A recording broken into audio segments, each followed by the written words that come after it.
Hello मेरे प्यारे दोस्तों, आप सभी को मेरे यूट्यूब चैनल कहानी का खजाना में स्वागत करती हूँ। आई होप आप सभी लोग खुश होंगे, स्वस्थ होंगे। चलिए दोस्तों, आज आप सबको मैं एक नई कहानी सुनाती हूँ। दरवाजे की घंटी बजी और उस वक्त मैं नहा रहा था। मुझे लगा कि मेरी पत्नी आई है। मैं तौलिया लपेटे जल्दी से बाहर आ गया।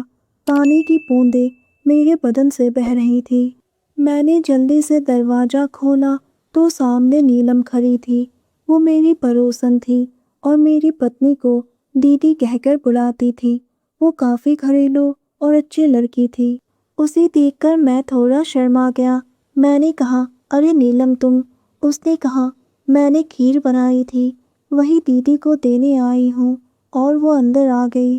दीदी नज़र नहीं आ रही हैं। वो मेरी ओर देखने लगी तो मैंने धीरे से कहा, तुम तो जानती ही हो लता को, वो फिर से झगड़ा करके अपने मायके चली गई है। उसने मुस्कुराते हुए कहा, कोई बात नहीं जीजू, देखना इस बार भी दीदी कुछ दिनों में ही आपके पास वापस आ जाएगी। मैंने कहा, नीलम इस बार शायद ऐसा कुछ भी नहीं होगा। दोस्तों, चैनल पर पहली बार आए हैं तो इस वीडियो को लाइक, शेयर और सब्सक्राइब करें और एक प्यारा सा कमेंट ज़रूर कर दें। नीलम ने कहा, जीजू सब ठीक हो जाएगा, और अपने घर चली गई। नीलम ने जाते हुए कहा, जीजू जब तक दीदी नहीं आती है आप खाने की टेंशन मत लो, मैं आपको टाइम पर खाना दे दिया करूँगी। नीलम बहुत ही साफ दिल की लड़की थी। वो हमारे पड़ोस की चवी आंटी की बेटी थी। चवी आंटी को भी गुजरे हुए 6 महीने हो गए हैं और अंकल जी भी नहीं रहे।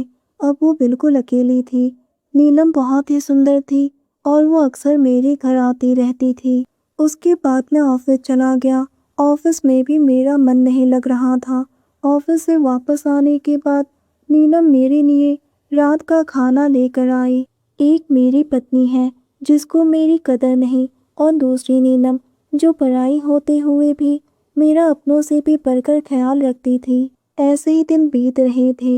एक दिन मैं शाम को जल्दी घर वापस आ गया। मेरे आने के कुछ ही देर बाद एक वकील आया।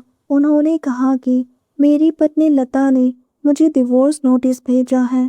मैं पहले से ही जानता था कि इस बार लता कुछ ना कुछ कदम जरूर उठाएगी। मैंने भी तलाक के कागज पर दस्तखत कर दिया। थोड़ी देर बाद नीलम खाना लेकर आई। उसने पूछा, जीजू वकील क्यों आए थे? मैंने कहा, लता ने मुझे डिवोर्स नोटिस भेजा है। नीलम ने कहा, जीजू आप एक बार दीदी से बात करके तो देखो। मैंने कहा, अब कोई फायदा नहीं है, ये तो होना ही था। उसने पूछा, आखिर दीदी चाहती क्या है? मैंने कहा, लता ने मुझे घर जमाई बनने का ऑफर दिया है जो मुझे मंजूर नहीं था। इस बात को लेकर हमारे बीच कई महीनों से झगड़े हो रहे थे। अच्छा ही हुआ कि इस बार हमारे झगड़े का अंत हो ही गया। मैं भी उससे बहुत तंग आ गया था। नीलम मेरे करीब आकर बैठ गई। उसने धीरे से मेरे हाथ पर अपना हाथ रख दिया और हल्के से दबाया। उसने कहा, जीजू मैं आपके लिए खाना लाई हूँ, आप आराम से बैठकर खा लीजिए। और वो जाने लगी। मैंने पीछे से उसका हाथ पकड़ लिया और कहा, नीलम क्या तुम कुछ देर के लिए मेरे साथ बैठ सकती हो? मैं बहुत ही अकेला महसूस कर रहा हूँ। इस वक्त मुझे एक सहारे की ज़रूरत है। इतना कहते ही मैंने उसे अपने गले से लगा लिया। उसने कोई विरोध नहीं किया और प्यार से मेरे बालों को सहलाने लगी। वो धीरे से बोली, मैं हूं ना जीजू, मैं बनूंगी आपका सहारा, आप अकेले नहीं हो।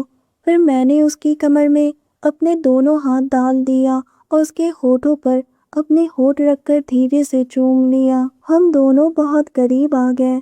मेरी सांसें भारी हो गई थी और मेरी छाती जोर जोर से ऊपर नीचे हो रही थी।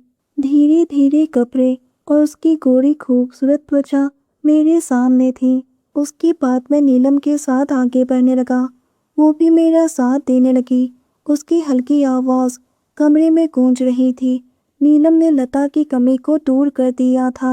नीलम का साथ पाकर मुझे जो सुकून मिला वो मैंने लता के साथ कभी महसूस नहीं किया था। नीलम ने उस वक्त मेरा साथ दिया जब मैं एकदम अकेला पड़ गया था। तो मैंने ठान लिया कि डिवोर्स के बाद मैं नीलम से शादी कर लूँगा। दोस्तों, आप सबने अपना कीमती समय निकाल कर इस वीडियो को सुना। इसके लिए आप सभी को धन्यवाद करती हूँ। धन्यवाद दोस्तों।